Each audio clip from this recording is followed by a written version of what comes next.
살아계신 주님, 우리의 이 예배 자리 가운데 우리 예수님이 함께 하시는 줄 믿습니다.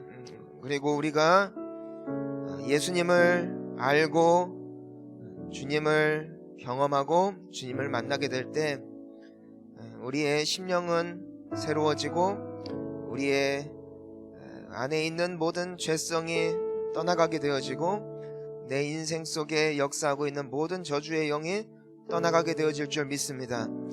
하나님, 내가 열심으로 이 모든 역경과 어려움들을 뚫고 나아가려고 애쓰는 지치고 힘든 인생이 아니라 예수님께 나와 예수님께서 친히 나의 모든 짐들을 대신 져주시는 은혜를 맛보아 알게 하여 주시옵소서.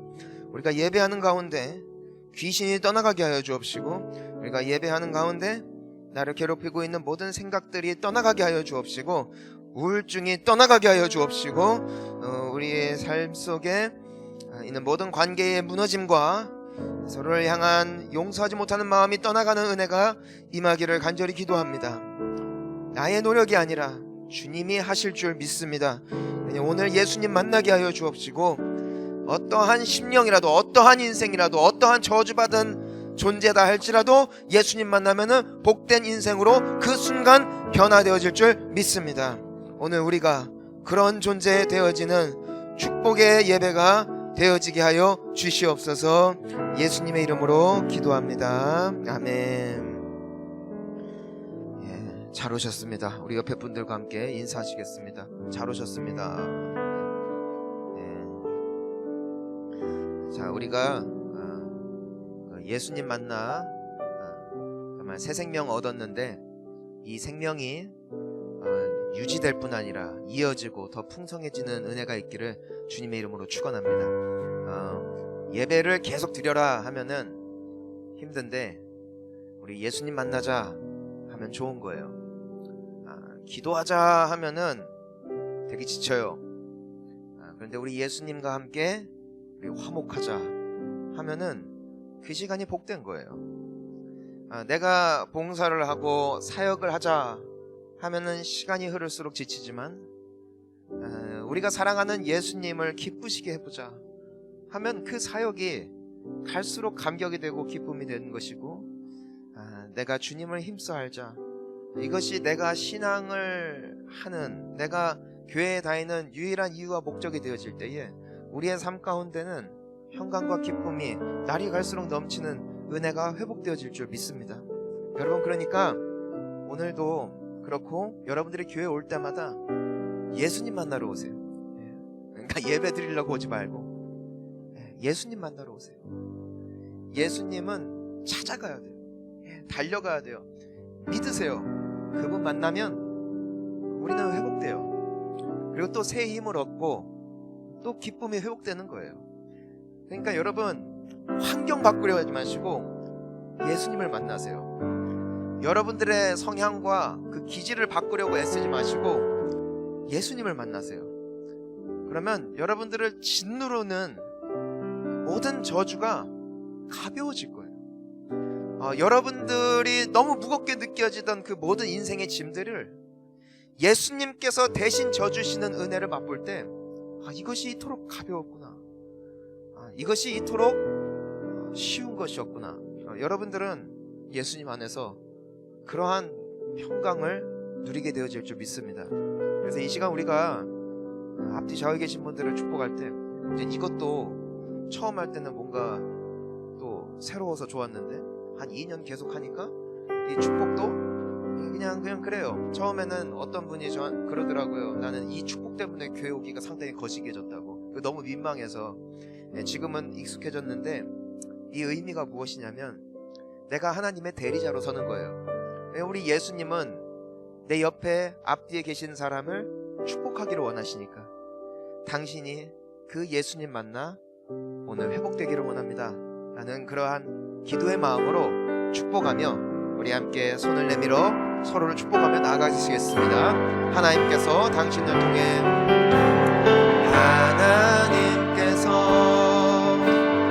당신을 통해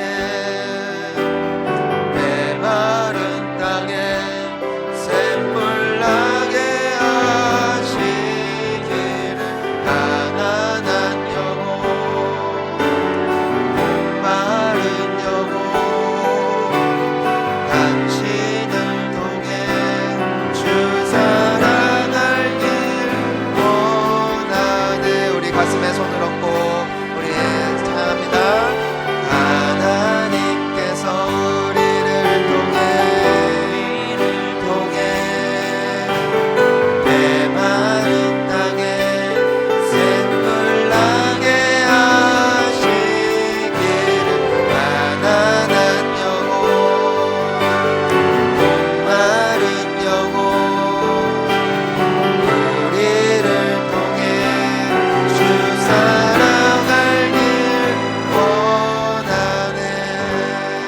박수로 서로를 축복하겠습니다.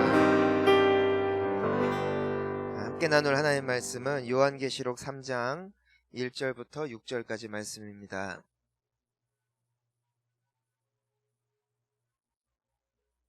저희 함께 한 목소리로 말씀을 봉독합니다.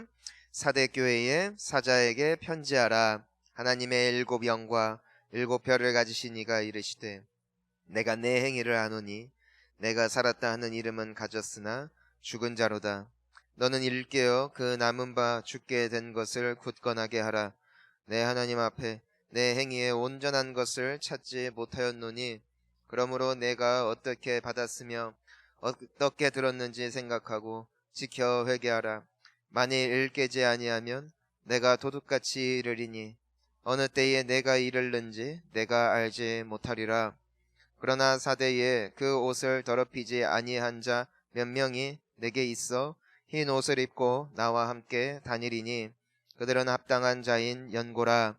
이기는 자는 이와 같이 흰 옷을 입을 것이요 내가 그 이름을 생명책에서 결코 지우지 아니하고 그 이름을 내 아버지 앞과 그의 천사들 앞에서 시인하리라. 귀 있는 자는 성령이 교회들에게 하시는 말씀을 들을지어다. 아멘. 가장 교회 다니기 힘들 때가 언제냐면 내가 은혜가 없을 때 교회 다니는 게 참 힘듭니다. 가장 기도하기가 힘들 때가 언제냐면 내 안에 아무런 기쁨이 없는데 어느샌가 예수님을 내가 사랑하는지 믿는지도 헷갈리고 정말 예수님이 나의 삶 가운데 일하시는지 안 하시는지 내가 확신조차 없을 때 그럼에도 교회에 나올 때만큼 힘든 때가 없습니다. 물론 우리는 나름대로 신앙에 익숙해졌어요. 이 교회에서 어떤 표정을 지어야 되고 어떻게 행동 처신을 해야 되고 어떻게 해야 괜찮은 사람으로 비춰질 수 있는지를 우리는 시간이 갈수록 어느샌가 내 몸에 습득하게 됩니다. 어떻게 하면 욕을 안 먹는가? 어떻게 하면 내가 사람들의 입방아에 오르내리지 않는가? 언제부턴가 본질은 사라지고 껍데기만 남는 거죠. 이것이 극명하게 나타나는 것이 바로 교회와 세상에서의 나의 모습의 차이를 보면 볼수록 우리가 더 본 거예요. 즉 은혜가 떨어진 사람은 교회에 오면 뭔가 은혜를 받는 것 같고 기쁨이 있지만 내 일상으로 가면은 너무나 힘겹고 숨이 차고 가슴이 답답하고 내 옆에 있는 예수님을 모르는 사람들과 별로 다를 바 없는 삶을 살아가게 되죠. 위기와 역경을 만났을 때 그것에 대하여 이겨낼 수 있는 힘을 갖는 것이 아니라 오히려 짓눌리는 거예요. 그러다가 교회 오면 또 괜찮은 것 같아요. 내가 교회에서의 나의 마음의 상태와 세상 속에서 살아가는 나의 마음의 상태의 그 괴리감이 커지면 커질수록 그때 우리는 기억해야 돼요. 나에게 본질이 사라진 건 아닐까. 여러분, 저는 여러분들이 교회에서 예수님 만나는 인생이 아니라 함께 여러분들과 동행하시는 예수님을 경험하시기를 주님의 이름으로 축원하는 것입니다. 우리가 성경을 보면은 우리 예수님은 위로하는 분이시지만 절대로 거기에서 그치지 않아요. 예수님은 얼러주고 달래주고 나를 위협하는 환경을 바꿔주시는 분이 아니에요. 근데 한 번도 그러신 적이 없어요. 예수님은 오히려 우리에게 말씀하신다는 것이죠. 담대하라. 내가 세상을 이기었다. 이게 무슨 말이냐면 네가 나와 함께 있다면 네가 못 이길 게 없다는 거예요. 내가 환경과 상황과 사람들을 바꿔줄게. 너는 천국을 누릴 거야 말씀하신 게 아니라 어떠한 무거운 짐으로 느껴졌던 것도 나와 함께 하면 가볍게 느껴질 것이고 어떠한 위기를 만나더라도 내가 너와 함께 할 때 너희는 담대함을 잊게 될 것이다. 너희는 승리할 것이다. 너희는 이길 것이다. 이것이 예수님께서 우리에게 주시는 용기와 힘과 능력이라는 것이죠. 사랑하는 성도님 여러분, 전 여러분들이 하나님께 기도할 때 하나님 내 환경을 바꿔주십시오. 내 어려움을 제발 해결해 주십시오.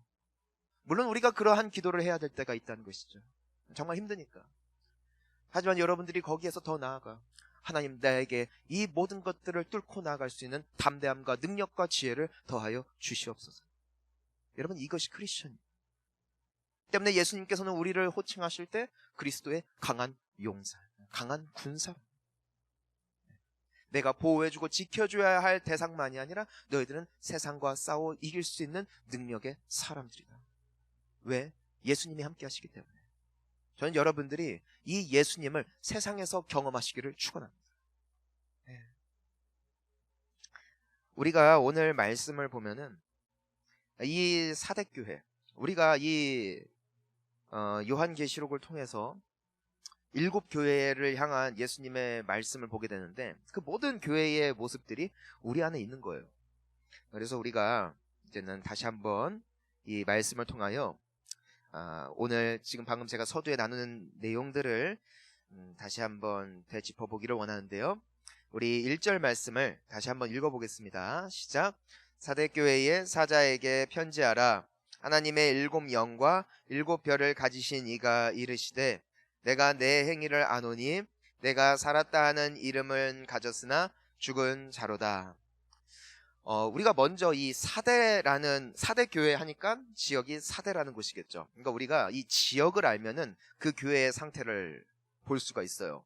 그러니까 이것이 우리에게 주는 교훈이 뭐냐면은 우리 주변에 있는 환경이 우리의 신앙에 영향을 미친다는 것이죠. 이 사대라는 지역은 과거에 엄청난 유명했던 도시 중에 한 도시예요. 영광을 누렸던 도시라고요. 이 농산물의 교역으로 가장 활발했던 지역이었고 이 지역에 팍톨루스라는 강이 흐르고 있는데 이 강에서 뭐가 나오냐면은 사금이 나와요. 사금. 금이 나옵니다. 벌써부터 막 기대가 되지 않습니까? 예. 이 강에 가서 채로 걸으면은 금덩이가 쏟아져 나오는 그러한 도시가 바로 이 사대라는 도시였다고요. 여러분 풍요로운 지역은 언제나 표적이 됩니다. 그래서 이 국가와 이 도시가 굉장히 부강했을 때에 결정적으로 이들의 역사 가운데 2번에 걸친 함락이 있었어요. 공격이 있었고 그 정복자들로 인하여 도시가 완전히 무기력해지는, 물론 그 도시의 아름다움은 보존됐지만 그들의 마음 가운데 패배의식과 무기력증이 가득했던 도시, 즉 과거의 영광을 자랑하나 지금 보여지는 모습에 대해서는 언제나 의기소침할 수밖에 없었던 그러한 의식이 팽배했던 곳, 그곳이 바로 사대였다는 것이에요. 그러니까 과거를 동경한다고요. 옛날에 우리가 이랬다, 우리의 선조가 이랬다, 옛날에 우리의 조상들이 이러한 일들을 했다라고 하지만 현실을 보았을 때 그것을 뚫고 나아가려는 의지보다도 하지만 지금은, 옛날에는 잘 나갔지만 지금은, 옛날에는 부귀했지만 지금은 이라는 이와 같은 의식으로 희망을 잃어가던 도시가 바로 이 도시였다. 그런데 이 도시의 분위기가 교회에 그대로 전염되기 시작했다는 거예요. 즉 이 교회 안에 엄청난 부흥이 있었고 사람들의 기억 속에 하나님께서 베풀어 주신 큰 은혜와 그 기쁨과 감격과 눈물의 때가 있었다는 것이죠. 때문에 사람들이 교회가 소망이다, 예수님 만나면 좋겠다 라는 이 엄청난 기대감과 함께 교회에 올 때가 있었다는 것이에요. 하지만 시간이 흐르고 세월이 흐르면서 은혜가 언제나 똑같이 유지가 되고 그 감격이 평생 동안 이어진다면 얼마나 좋겠어요. 하지만 언제부턴가 이들에게도 이것이 습관이 되기 시작했다는 것이, 처음에는 감격해서 예배했고 너무나 기뻐서 기도했고 너무나 알고 싶어서 성경을 읽었는데 어느샌가부터인가 그 마음속에 그 감격보다도 그냥 행위만 남기 시작했고, 그들의 마음속에는 이러한 생각이 떠오르기 시작했다는 것이에요. 아, 나도 옛날에는 뜨거웠는데, 우리 교회 한때는 진짜 부흥했었는데, 하지만 지금은 더 이상 소망이 보이지 않는다. 더 이상 우리가 나아가기에는 너무나 어려움이 많다. 물론 이 교회가 굉장히 양육도 잘했고 또 성도님들이 굉장히 은혜를 경험했던 분들이기 때문에 겉으로 보기에는 굉장히 활발해 보이고 기쁨이 있어 보이고 행복해 보였지만, 그것은 형식이었다는 거죠. 섬김이 있고 예배가 있고 기도가 있지만 그 마음속에는 그 패배주의와 회의주의가, 허무주의가 깊이 자리 잡고 있었다는 것입니다. 때문에 예수님께서 이 교회를 향하여 말씀하실 때 내가 너의 행위를 안다, 내가 살았다 하는 이름을 가졌다는 거예요. 그러니까 남들이 보았을 때는 정말 예배도 잘 드리고 기도도 열심히 하고 있지만, 하지만 예수님께서 보셨을 때 그들은 죽은 자였다는 것이죠.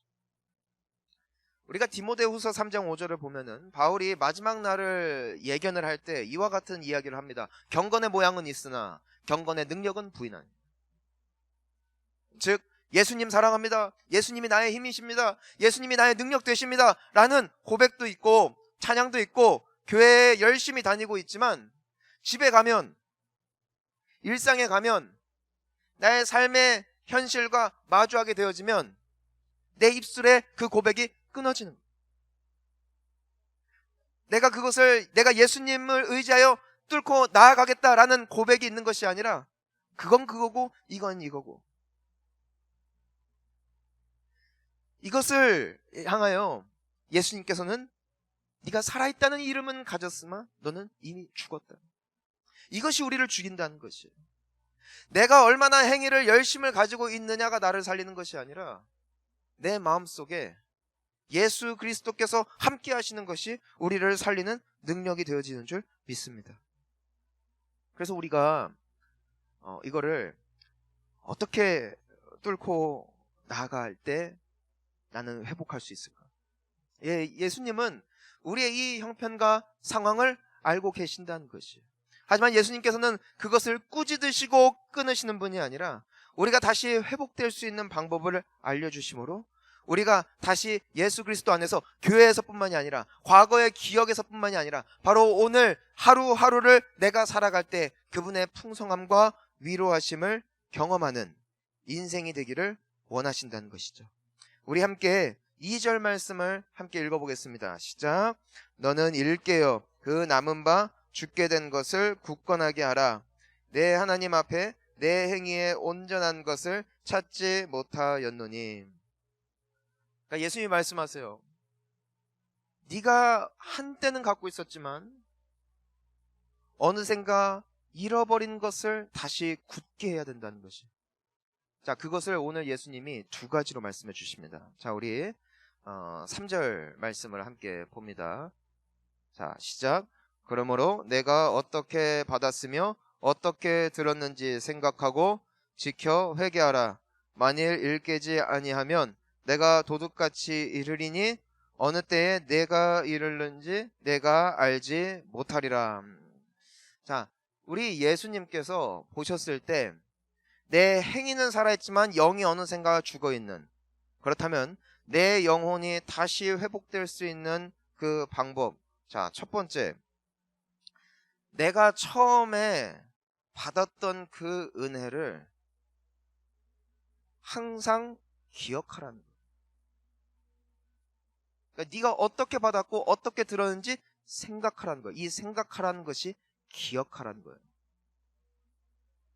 내 과거를 잊는 것이 패망의 지름길입니다. 내가 예수님을 인격적으로 만나기 전에 어떠한 인생인지를 잊어버리는 때가 우리가 하락하는 순간이에요. 내가 예수님을 만나기 전에 얼마나 나쁜 사람이었고 얼마나 소망이 없는 사람이었는지를 내가 잊어버리는 때가 바로 우리의 영혼이 죽어가는 순간임을 예수님은 말씀하고 계시는 거예요. 여러분, 이것이 우리의 모습 가운데 있다는 거예요. 내가 예수님을 알기 전에 모습을 잊어버릴 때가 많다는 거예요. 하지만 예수님을 만나고 난 뒤에 나에게 어떠한 변화가 있었는가, 그것을 생각하라는 거예요. 그것을 기억하라는 거예요. 여러분에게는 어떠한 변화가 있었습니까? 어떤 분들에게는 자존감의 회복이 있었는지 모르겠어요. 어떤 분들에게는 우울증으로부터의 회복이 있었는지 모르겠어요. 어떤 사람에게는 관계에서의 회복이 있었는지 모르겠어요. 하지만 분명한 것은 예수님을 만나 우리는 변했다는 것이에요. 그리고 우리는 회복이 됐었다는 것이에요. 그리고 그 기쁨의 기억이 있다는 것이죠. 그것을 잊지 말라는 거예요. 왜? 그 예수님이 오늘도 나의 예수님이시기 때문에. 즉 나에게 있는 모든 문제의 해답은 오직 예수입니다. 여러분, 지금 우리가 느끼고 있는, 경험하고 있는 모든 무기력증과 모든 아픔과 모든 상처의 해답은 예수라는 거예요. 왜? 그때도 나를 구원하셨으니까. 그분은 오늘도 구원을 베푸실 전능자세요. 근데 내가 그걸 잊어버려요. 그러니까 제가 발견하는 저의 위기가 뭐냐면은 언제부턴가요? 그러니까 언제부턴가 내가 원래 이런 줄 아는 거예요. 그러니까 원래 지금 나의 이 모습이 원래 내가 이런 줄 착각을 하기 시작한 때가 생겨난다는 것이에요. 그때 나타나는 현상이 뭔 줄 알아요? 누군가를 볼 때 나도 모르게 판단을 해요. 왜 저 사람은 기도하네? 왜 저 사람은 맨날 30초 기도하고 나가? 왜 저 사람은 저 직분을 받았는데도 봉사를 안 해? 이게 무슨 징조냐면 내가 원래 어떤 사람이었는지를 잊어버린 증거예요. 우리는 더 심할 때가 있었잖아요. 어떤 도덕적인 스캔들이 일어나는 사람을 보면서 나도 모르게 마음속에 그 사람을 정죄하는 거죠. 나보다 약한 사람을 볼 때 긍휼함이 아니라 그 사람에 대하여 얕보게 되는 거예요. 그것이 무슨 징조다? 내가 그 은혜를 잊어버린 거예요. 왜냐하면 내가 그 사람이었음을 기억하는 자는 결코 정죄하지 않기 때문에. 여러분, 우리가 원래 그랬잖아요. 그리고 지금도 그래요. 주님의 은혜로 말미암아 이만큼 나아진 거지 원래 그랬던 사람이 아니라고요. 여러분, 원래 우린 기도 안 했잖아요. 원래 예배 안 했잖아요. 원래 하나님 말씀 사랑하지도 않았잖아요. 원래 예수님 사랑하지도 않았잖아요. 원래 우리는 죄인 중에 괴수였잖아요. 악한 사람이었잖아요. 이걸 잊지 말라는 거예요. 모든 신앙의 무너짐은 여기서부터 시작된다고요. 그러니까 교회에 너무나 많은 시선이 있어요. 어떤 시선? 나를 판단하고 정죄하는 시선들이 깔려 있는 거예요.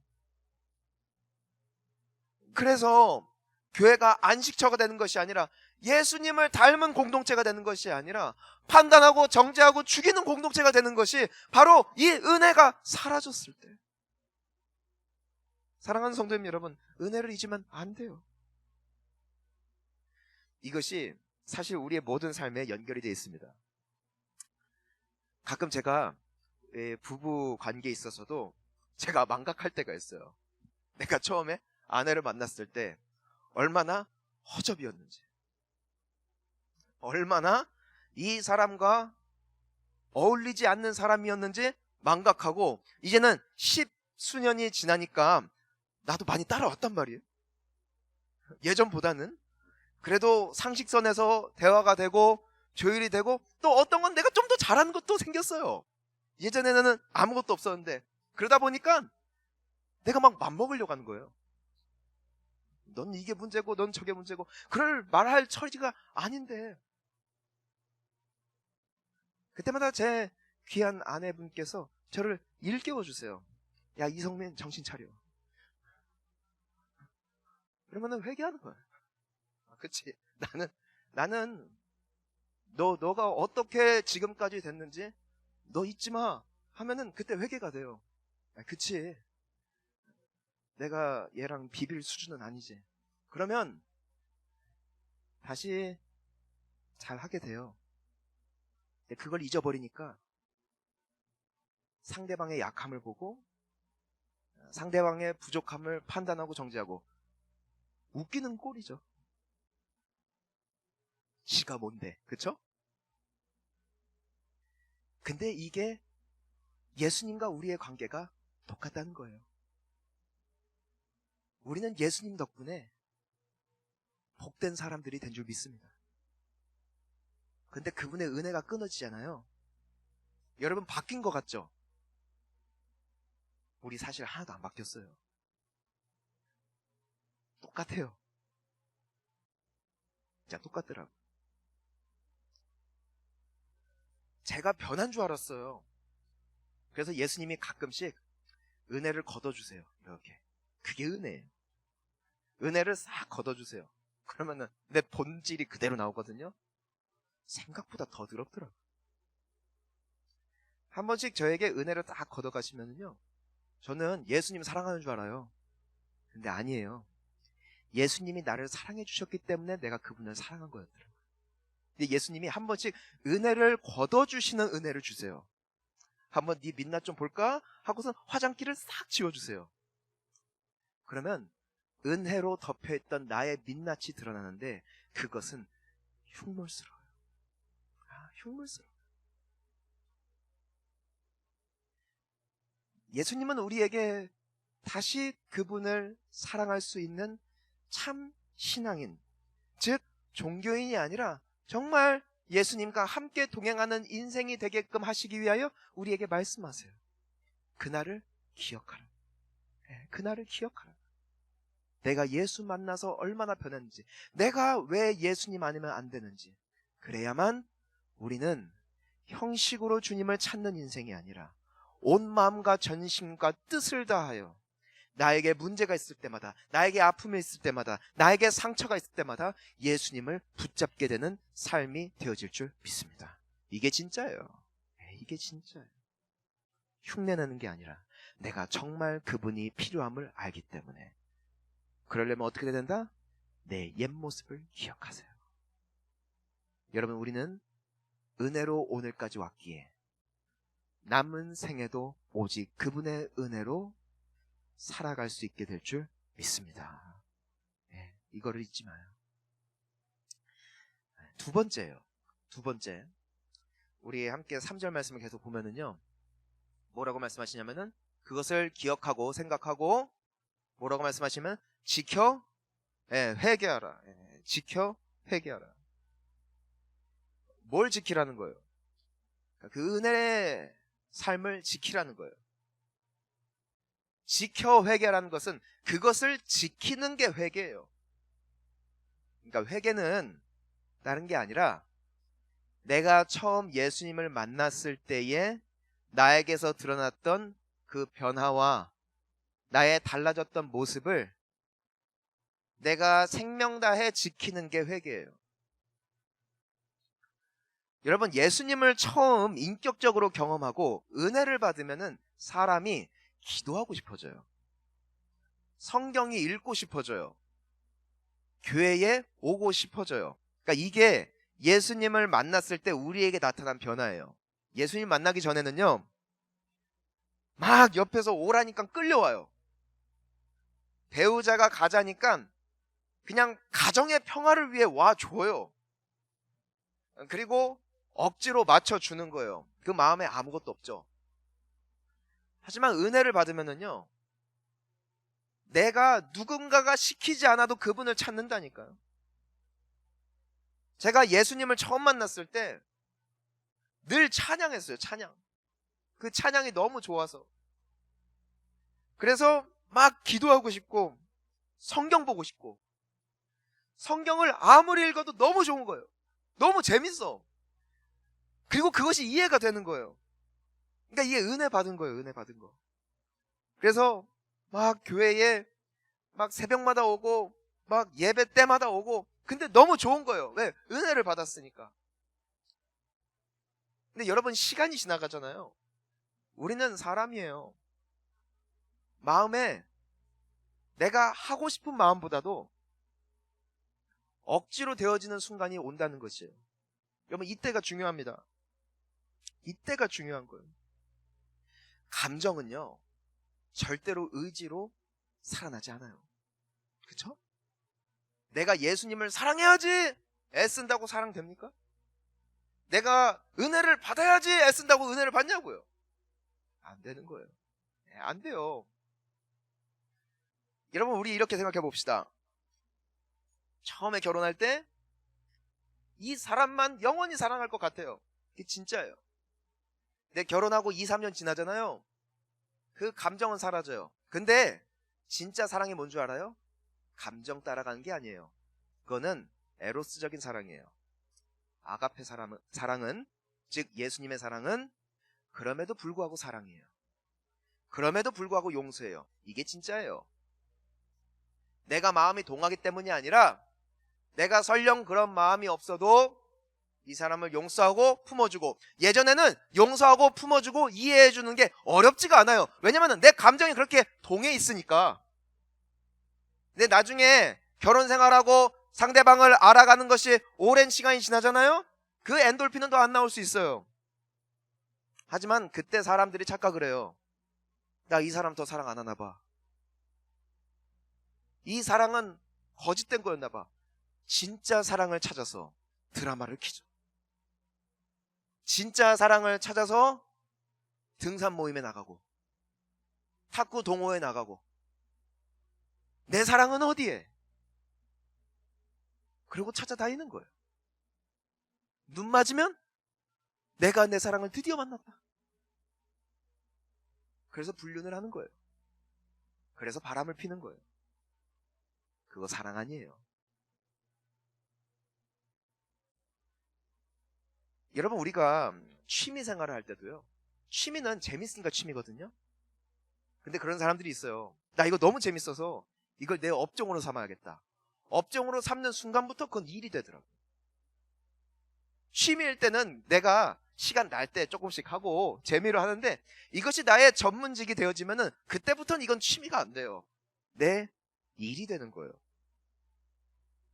근데 여기에 두 종류의 사람이 있습니다. 더 이상 내 마음이 동하지 않기 때문에 내려놓는 사람이 있어요. 아무래도 이것은 내 천직이 아닌가 봐.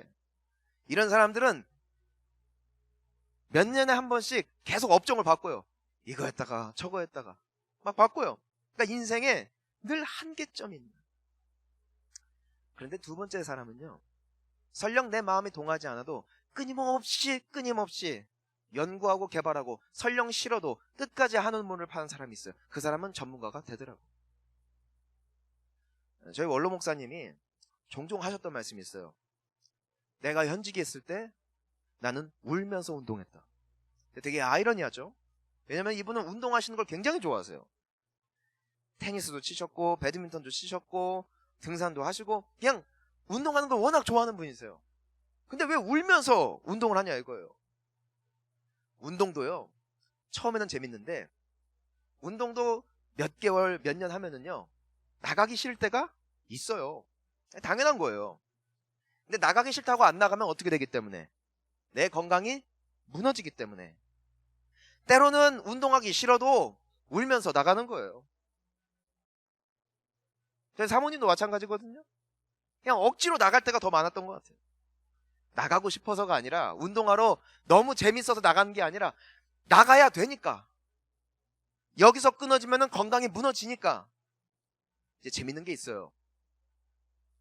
즐기면서 할 때도 건강이 좋아지는데요, 억지로 해도 건강이 좋아지더라고요. 뭔지 아시겠어요? 내가 공부하고 싶을 때 공부해도 머릿속에 잘 들어오는데요, 내가 의지적으로 어쩔 수 없이 하더라도요, 더딘 것 같아도 결국 그것이 나를 성장시키더라고요. 예수님이 지금 이 말씀하시는 거예요. 지켜 회개하라. 우리가 신앙생활을 하고 싶을 때가 있어요. 기도하고 싶을 때가 있다고요. 그때는 말려도 해요. 그런데 그 감정이 사그러들면 나 스스로가 느끼는 거라고요. 은혜가 떨어졌나 봐요. 교회 다니는 게 왜 이렇게 내가 이게 버겁지? 그런데 그래도 해야 돼요. 그래도 기도해야 돼요. 그래도 말씀을 펴야 돼요. 울면서. 무엇을 위해서? 내가 은혜를 지키기 위해서. 재밌는 거는요, 때로는 진짜 하기 싫거든요. 저 목사잖아요. 가끔 새벽에 일어나는 게 너무 힘들어요. 진짜 힘들어요. 저 솔직히 너무 솔직하면 안 되니까 그만 말할게. 너무 솔직하면 안 돼. 너무 솔직하면 안 돼. 방송을 끌까? 너무 솔직하면은 물론 인간미는 넘치지만 조금 거시기한 거예요. 진짜 힘들 때가 있는데, 예수님을 사랑합니다 고백을 하는데 말하면서 내 영혼은 딴 데가 있는 거예요. 고백은 하는데 내가 습관적으로 읊을 뿐이지. 여러분 사도신경 외울 때 솔직히 의미 생각 안 하잖아요. 주기도문 외울 때 그 뜻 고민 안 하잖아요. 그냥 연불 외우는 거예요. 그렇게 할 때가 있어요. 때로는 오히려 기도하고 더 컨디션 안 좋아질 때도 있고요. 성경을 차라리 안 읽을 때가 말씀이 더 이해될 때가 있어요. 그래서 성경 읽기 싫을 때가 있어요. 그런데 때로는 울면서 해요. 하기 싫어 죽겠는데 울면서 해요. 여러분, 이게 목사이기 때문이 아니래요. 예수님이 우리가 그래야 된대요. 여러분, 다이어트도요 3개월은 되게 재밌지 않아요?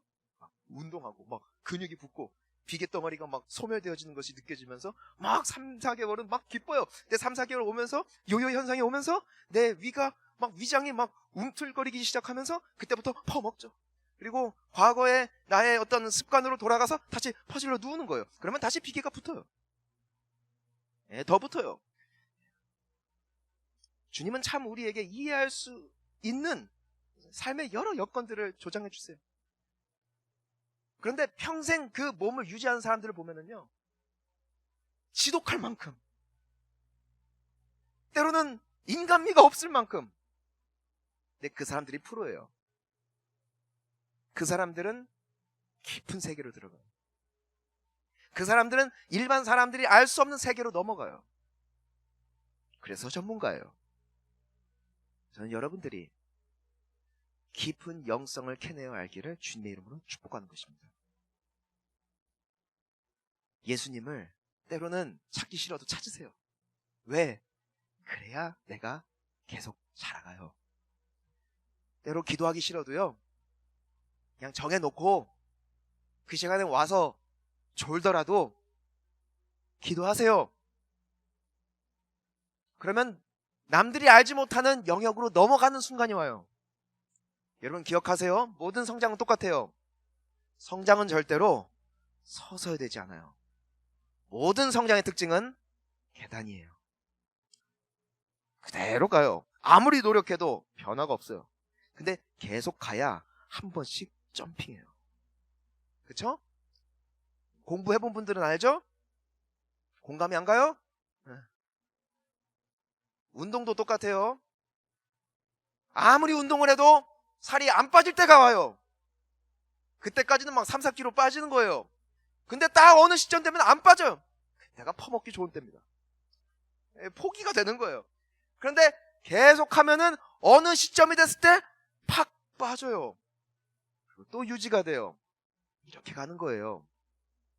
이것이 우리의 예수님과의 관계다. 그걸 예수님이 우리에게 알려주시는 것이죠. 사랑하는 성도님 여러분, 저는 여러분들이 교회에 오는 게 고역되지 않기를 주님의 이름으로 축원하는 거예요. 저는 여러분들이 교회에 오는 게 너무 좋은 게 처음 예수님 만났을 때처럼 좋은 인생이 되기를 간절히 소망하는 것입니다. 그래서 여러분들의 신앙이 복이 되어지고 교회에 올 때뿐만이 아니라 여러분들의 일상 가운데 예수 그리스도가 축복이 되어지고 여러분들에게 기쁨이 되어지는 인생, 이것이 주님이 꿈꾸시고 바라시는 예수 안에 회복되어진 우리의 모습인 줄 믿습니다. 사랑하는 성도님 여러분, 과거를 잊지 마세요. 예전을 잊지 마세요. 우리는 은혜로 사는 존재임을 기억하시기를 축원합니다. 그리고 예수님 생명 다해 붙잡으세요. 그러면 여러분들이 지금 하는 모든 걱정 안 하고 있을 거예요. 여러분들이 지금 지고 있는 싸움 어느샌가 이기고 있을 거예요. 왜? 내가 어느샌가 그렇게 큰 거예요. 내 누구에게만 주어진 면류관이다? 지켜 회개한 자들, 그 모습을 끝까지 지켜 인내한 자들, 그들에게 생명의 면류관이 주어질 줄 믿습니다. 오늘 이 은혜가 다시금 회복되어지고 그 결단으로 나아가 그 깊은 세계로 들어가는 축복이 있기를 주님의 이름으로 축원합니다. 함께 기도하시겠습니다.